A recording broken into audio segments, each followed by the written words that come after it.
Good afternoon, everyone. I am now going to be having a little chat with Luanne Hill from Cream Rose, and they are a dress shop over in the lovely village of Fen Stanton.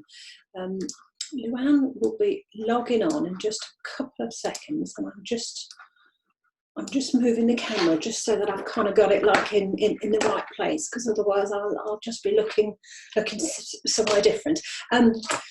Okay, right. Said, yeah, Cream Rose, they are based over at Fen Stanton. And I could say talk of the devil and she's sure to appear. And with that, you appeared. Hi, Steph. Are you all right? Yes, thank you very much. Good, good, good. I was just doing like sort of a little intro just to say who you were and kind of where you're based. But now I shall shut up because you could clearly do it so much better than me. So just tell me who you are and sort of whereabouts you are. Okay, well, I'm Luanne Hill and I'm the owner of Cream Rose Boutique in Fen Stanton. It's a small independent boutique that sells occasion wear and mother of the bride outfits. Okay, and I have been to the boutique. Do you know, I can't even talk now. There's no phonics. and do you know, funny you should say that, but where are we? It's 2:30 in the afternoon, and even I haven't been drinking yet. I was going to say something, isn't it, really? I have been to the boutique, which is what I am trying to say, and it's a really nice place. You know, some places that you sort of go into, they can be a little bit daunting, can't they? You know, and they can be like a little bit, oh gosh. And I think when you are going to sort of buy something for yourself, it can be a bit overwhelming, can't it? But it doesn't have that feeling at all when you actually come in. No, I mean that was our main objective. We wanted it to be friendly. We wanted it to be unrushed, if that's the word. We wanted people to have plenty of time to look round, and you know, because especially when you're shopping for mother of the bride, it's quite daunting because you don't want to let your daughter or son down. You know, you've probably not dressed up like that before, or if you have, it's been a long time, and you don't want to get it wrong. So, you know, we offer as much help as you can, but we like to think that people can stay as long as they like and spend as much time as they like deciding. So that was our really ideal when we opened the boutique. That's the brief. I've got the aforementioned highlighter that I am prone to have in every one of my interviews, only because I like to sort of have all the questions written down because I am part goldfish, and I will just cross it off. I could say I'm a woman of a certain age, but I'll let people into the secret. We're actually the same age, aren't we? We are exactly the same age. We are twins, in fact. We are twins, yeah, because we were both born on the 10th of July, 1959. That's correct. So the whole world knows how old we are now. Which is I know. Maybe that wasn't the wisest thing I've done, was it? But never mind. It's fine. No, it kind of doesn't bother me. You kind of are what you are. I think with age comes experience, doesn't it?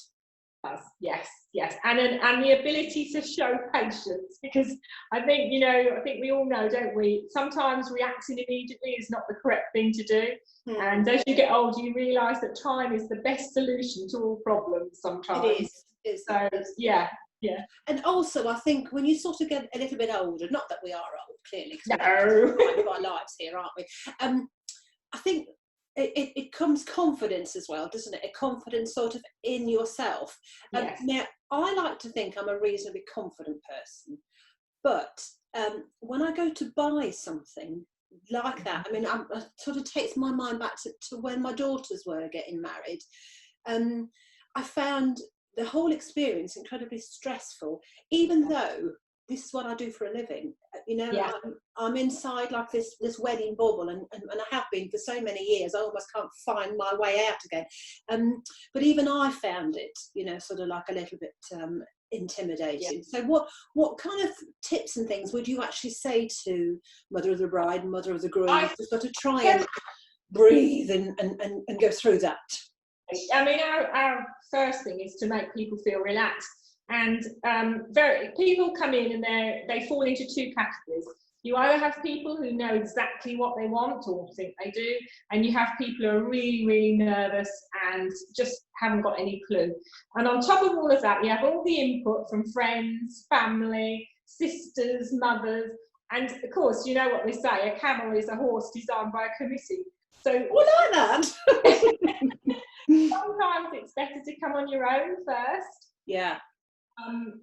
Again, we don't tend to dress up these days, do we? I mean, you know, wearing hats and things is probably something you do a few times in your life. So you tend to come in and you're outside your comfort zone. You're in a shop, you know, you think people are looking at you. Well, they are, of course, but you don't quite know where to start. So we always start by asking people what sort of wedding it is, and then if they say, oh, it's a farm wedding or something, then we'd say, look, this is the sort of thing we'd recommend.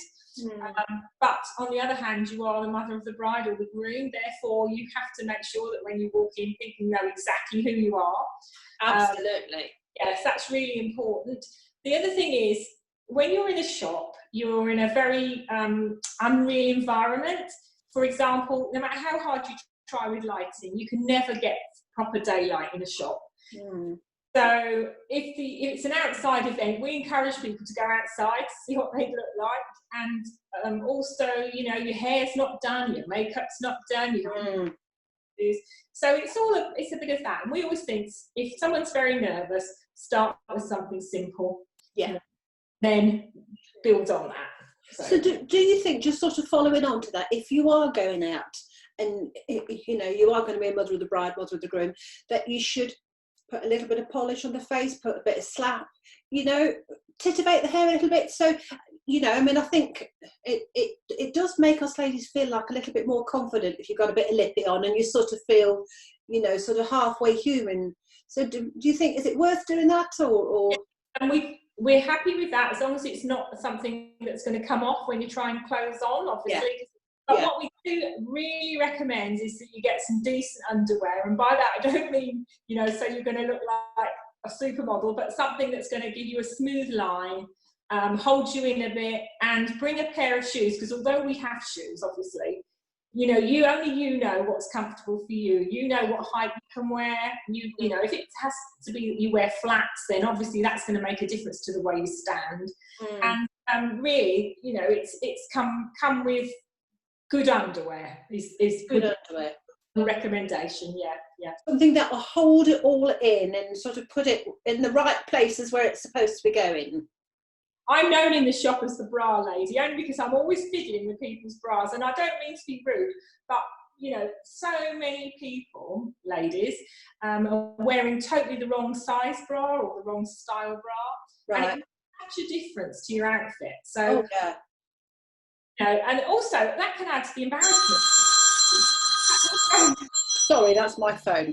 I'm going to put that on to note to self next time you're doing a video. It's a bit like going to church, isn't it? You should really turn it off, shouldn't you? But so many people come into the shop and they're equally as embarrassed about what underwear they've got on as, you know, anything else. Because sometimes you come in and you think, well, I'm not trying anything, or I'm only looking. And of course, once you see something you like, you want to try it on. So then we go, oh, I haven't got my best underwear on or whatever. And to be honest, that doesn't bother me at all. You know, I've seen so many people in their underwear, including myself. The advantage of being a little bit older, to be honest.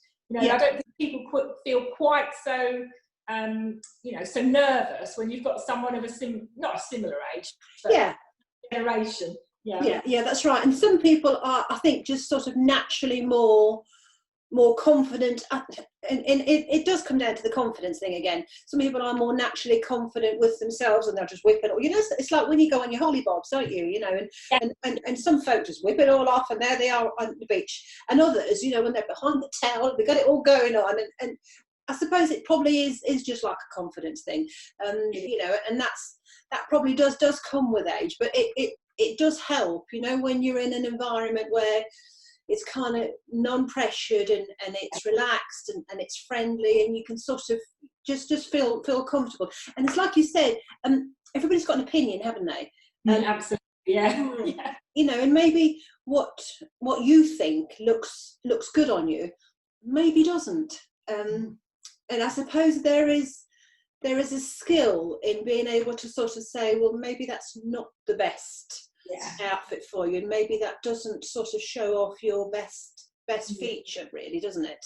Yeah, I mean, we don't ever try and be pushy, unless if someone comes in and says, look, I've got no idea, can you help me? Then that's fair enough. You know, I'm out there, I'm off, because I love it. Yeah.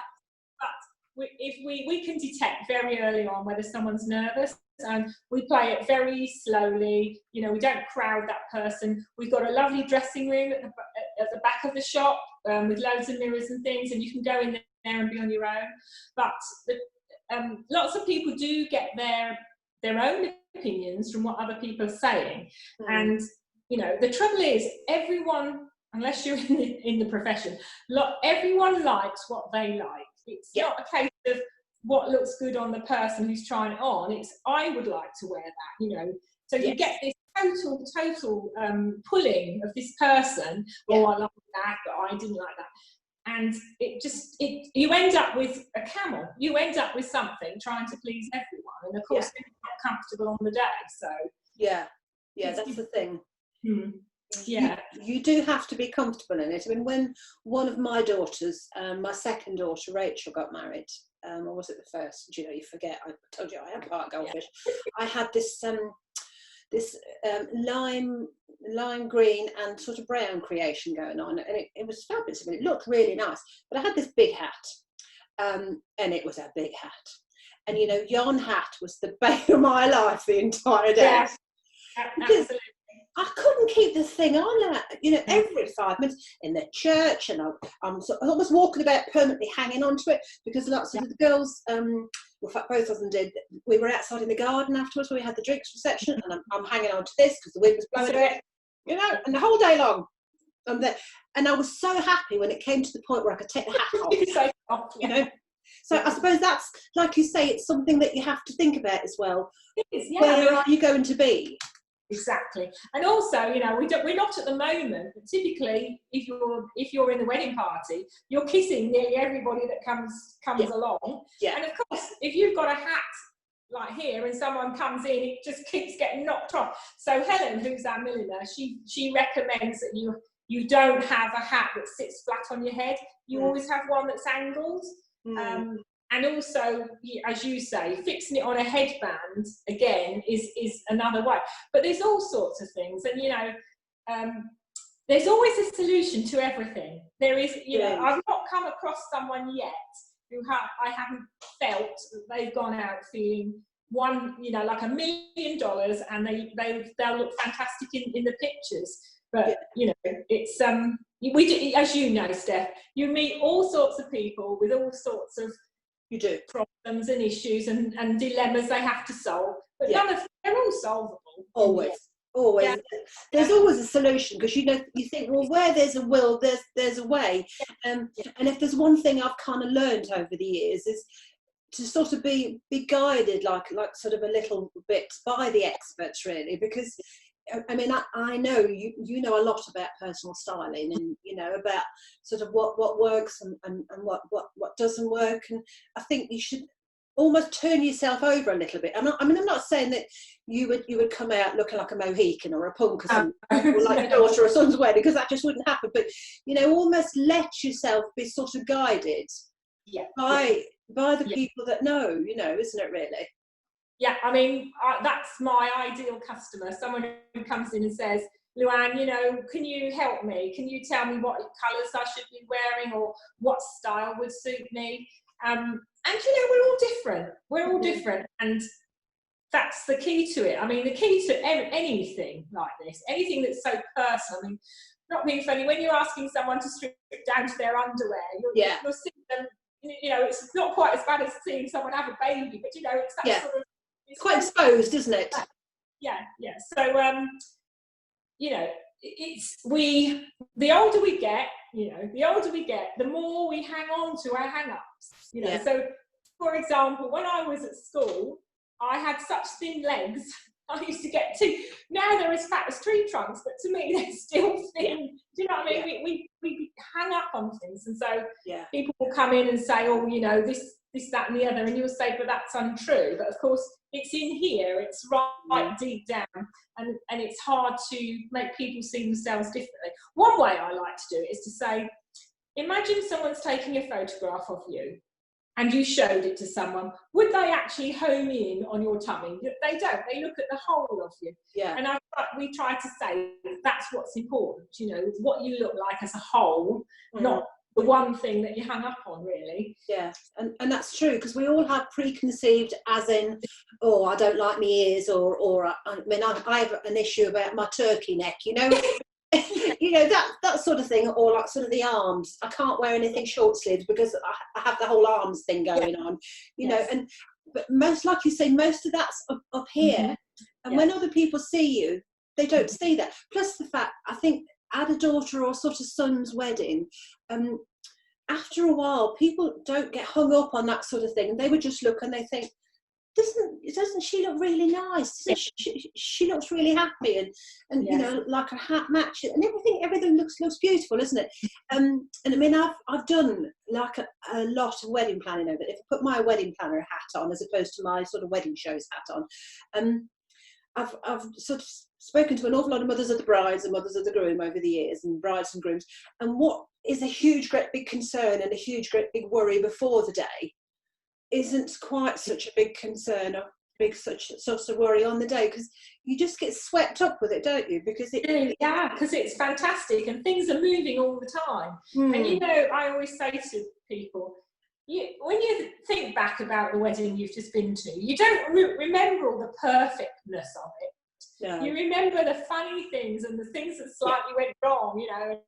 Like my own wedding, the thing that comes to mind is that we haven't got a single picture because the camera got run over by a 32-ton truck. And, you know, even though at the time it made me cry, obviously now it's just so funny. It's the thing everyone remembers, and that's what is special. I mean, we're learning that now because we're all stuck indoors. What's the most important thing? And it is about being together and, you know, just the occasion, really. So and you know, after like sort of a wedding, and you look at the photographs, nobody's going to look at it and say, would you look at the state of your woman's neck, or you know, there's a proper turkey going on there, or look at the size of them arms, because nobody's even aware of that, is it? You know, and nobody even notices. But I think most of it's in here. I mean, like sort of colours and things, do you think, is there any sort of set colour that you think, you know, because sometimes people sort of say if you have like a pale complexion, you should avoid this, or, you know. There are definite rules, and I can show people, because, you know, because you can show people what a difference a colour makes. But, you know, with weddings, it's sometimes difficult because there's a colour scheme and people have got to stick to the colour scheme. But even if someone comes into a boutique and says, I need pink, I'll say, well, you do know there's like 100 shades of pink. And you can tell, well, I can tell now by looking at someone which shade of pink's going to suit them the best. And it's, you know, colours, you can look so different in the right colour. But sometimes you've got to be brave enough to wear that colour. And secondly, it might not fit in with what the wedding party is about. But, you know, safe thing is to go for a gold and silver, because you're either a gold or you're either a silver person. So if you've got if you're what, sorry Steph, this is going to go on for a bit, but if you're what I call a cool complexion, you're better in silver. So if you go for something with a silver fleck in it, or a silver, even if it's not the main, you're going down the right track. Whereas if you're a more warm tone, you need gold, or that sort of shimmery goldy colour. So that's a good starting point. But you know, it's we always try, and well, I do. I always say to people, look, this is what I will put you in, but obviously you've got to fit in. It's no good you turning up in bright yellow if everyone else is in neutral. So, but that's interesting to know, isn't it? You know, depending on obviously your sort of skin type, skin shade, skin colour, what sort of tones that you should be. If possible, you know, to sort of trying to actually go down. I mean, like you said, obviously you have to bear in mind, you know, that that there's lots of wedding theme or wedding colour going on, you don't want to go there and kind of blend in with like sort of the chair covers or something. Right. Yeah. So, you know, it's I mean, people who design things for Mother of the Bride, you know, like my suppliers, they're very good. They've got years and years and years of experience. So they always try to do colour, include colour palettes that would go with a lot of things. I mean, you just can't beat navy. I mean, navy is an accent colour. It's just fantastic because it goes with so many things. And you know, when I'm talking about colour, sorry, we're getting a bit technical here, but it's really from your bust upwards. You know, no one really cares what colour you're wearing down here. So again, with Helen, because she can make hats to whatever colour is necessary, she can bring in colours that would look nice against your skin on your face. So, you know, and I think you can show people, it's very clear, when you put a person in the wrong colour and a person in the right colour, what a difference it is. So would that be something then, Luanne, if someone came into the boutique and they sort of fell in love with like a particular dress and it fitted all the boxes and you think, yes, okay, that's it, would you then be able to have sort of a hat made specifically to sort of match it with it? I mean, Helen has obviously been making hats for a very long time and she's made hundreds. And we have a thing in the shop, in the boutique. Lots of people come in and they want to match from head to toe. So if they've got like I don't know, a pale pink outfit, they want a pale pink hat to match and shoes. And we really try and steer them off that because, because you've got different textures and different fabrics, so you can't always get an identical match. But two, colours complement each other. So if you have a navy and say a red, it lifts the red and it lifts the navy. Right. So if you bring in another colour, it will lift the colour of your outfit. It's a bit hard to explain, but you know, you do see it quite a lot. For example, navy's lovely, but you wouldn't go head to toe in navy because it's too dark. But you just have something, you know, to your hand, to your bag or your shoes. It just lifts it. So we always try and encourage two colours at least. But again, sometimes we will bring in a colour that matches the bridesmaids, or we'll bring in a colour that matches the men's suit, and it just ties the whole thing together, really. Yeah. I mean, what about maybe the same shade of one colour? So you I mean, there is.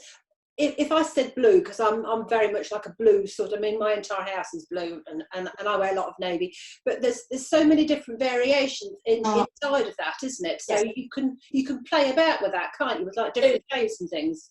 Because you really go three ways with accessories. You either stay with the same colour, you know, but be careful because one shade either way looks ridiculous. So that's the first thing. Or you play with tones. So a tone would be a shade of blue that if you've got your B&Q colour chart out, you would be moving up and down the colour. You know the strips of colour you get, that they're all the same tone. Or a shade, but they're different tones. So you play with that. So that's another way of looking at it. Or then you get into the colour wheel, which is where you can start playing about with colours that complement each other or go with each other. And you know, it's really how brave you are and how you know, want it to be. If it were a garden wedding out in a garden, we definitely encourage the use of lots of colours. You know, but again, lots of people like classic plain outfits, very stylish, you know, sort of fitted dresses. Well, that can look a bit wedding guesty rather than mother of bride. But if you then stick a huge hat on the top, lots of colours in, you're upping your game and you're saying who you are. You're saying, I am the mother of the bride, you know. So it's you bring all that in as well. Generally speaking, the more decorative your outfit, the plainer your hat should be. Yeah. It's a bit like having a plain carpet and fancy curtains, or vice versa, isn't it, really? That's how I always describe it, yes. Yeah, don't sort of go too much, because otherwise you just end up looking like sort of wallpaper, don't you, you know, because it just gets too busy then, doesn't it? Yeah, good. And what quarter, see, gone, foot and mouth. What sort of time scales? I mean, if I had a daughter that was getting married next year, should we say, when should I be thinking about maybe, sorting out my outfit? Okay, so first of all, we have 2 deliveries a year. So we have spring summer collection and autumn winter collection. So spring summer collection starts coming in February and March. Okay, so if you've got a wedding in the summer, we will get stock in February and March. So that's when you should start looking. On the other hand, if your wedding is in the autumn or the winter, we start getting things in August, right, September. But we have so many weddings these days, as you probably know, that are abroad or in different countries. Yeah. So we do stock, we do carry across the season. We do have things in the shop that go across season. We had I've said this a lot because it just sticks in my mind.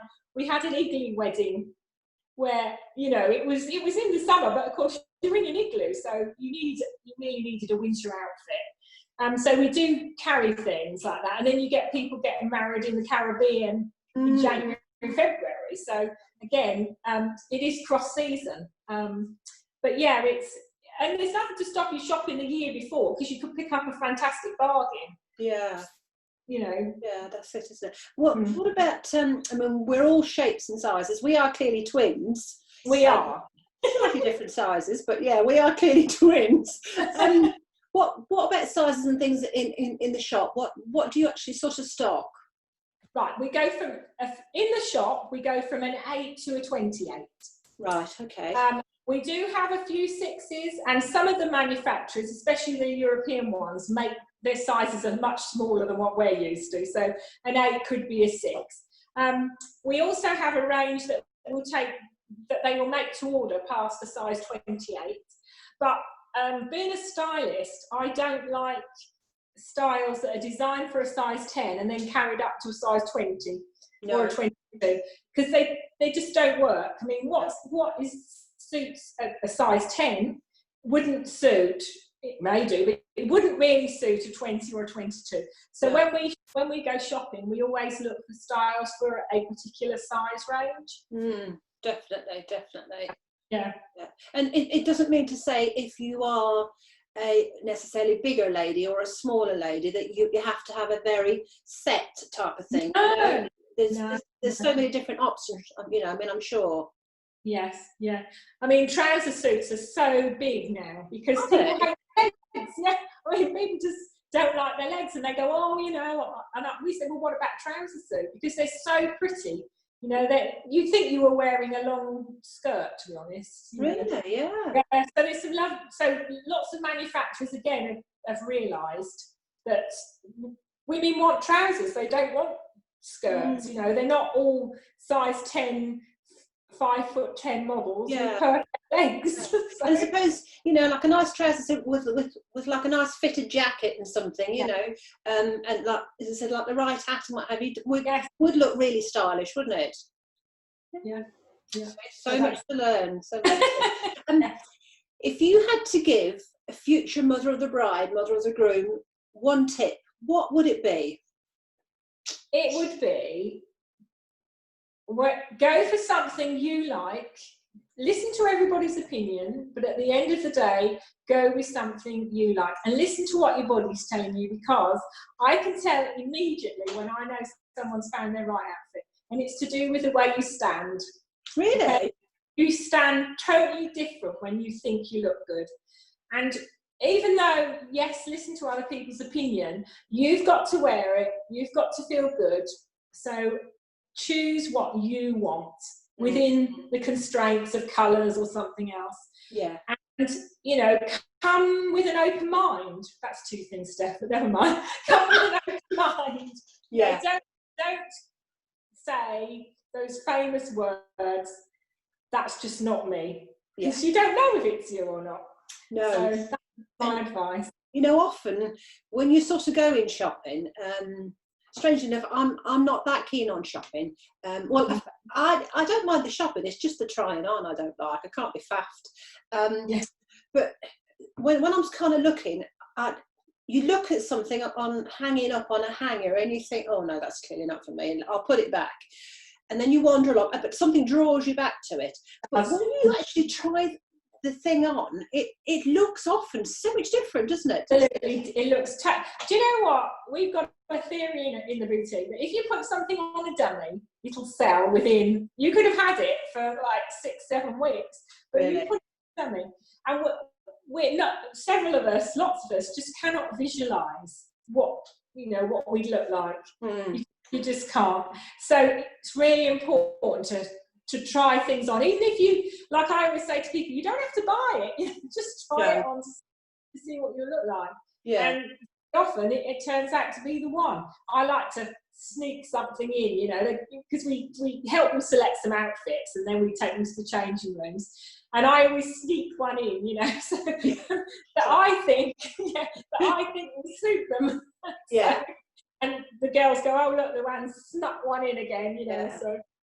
And I'm sure there's been a lot of times it's your sneaky peek that you actually put in there that you think, if I had a pound for everyone who ended up buying the thing that I snuck in, I'd be quite rich now. But it's just, and I also feel that once people start trying and they've got over that initial nervousness of getting undressed and stuff like that, they love it. I mean, and that's the plan. That if we can have a laugh and a joke and people are happy in there, then fantastic. That's half the battle, isn't it? Yeah. Excellent. So, so tell me when the boutique is open. Okay, well, when it is open, but apart from now, it's not open now. It's open Tuesdays and Wednesdays from 10 to 4. It's open Thursdays from 10 to 5, Friday from 10 to 4, and Saturday 9 to 5. But we will do appointments, and believe me, when we come out of this, it will be appointments. We will do appointments, if we can arrange it. So, okay. Do you have an online presence at all? We do, and our website's www.cream-rose.co.uk. So you can try, most of the stock that we have in the boutique is online. Unfortunately, some of the models are us, so you have to bear that in mind. But at least you see what a real person looks like. Yeah. And if you purchase something from there, there's 14 days for you to return it. Okay, lovely. Okay, right. Well, thank you very much. You're welcome. Really interesting. Every day's a school day, so I have actually learnt something today that I haven't and didn't know before, considering all this time that I've known you, Twinny. So what I will do is I will post Cream Rose and your contact details, your website, your email, your telephone number in the comments when we actually post it out.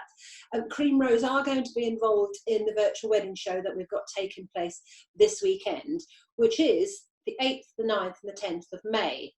So this is also going to be posted across the social media platform at various different times. So if you're watching this at Christmas, the virtual wedding fair will not be taking place this weekend.